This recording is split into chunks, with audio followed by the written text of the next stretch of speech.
कौन महंगी देंगे ना इधर 25 सेकंड होगी सर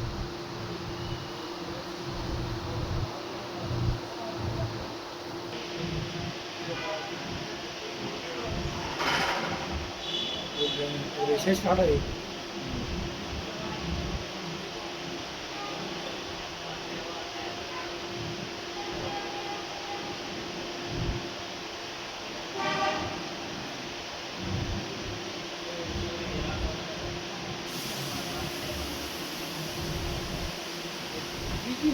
हाँ जी तो का पैकेट हो यार रुपये है ही नहीं सही है जरा नाम आ रहा कहना देना चल गया सब कुछ ही दे 1000 दे यकीन करो पैसा नहीं है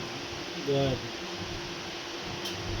मानी गल नहीं है ना मैंने यार सुबह तो 10 गड्डियां तो कम किया 1000 रुपया तेरे को को काम ही नहीं किया सवेरे टके का भी नहीं सारा बस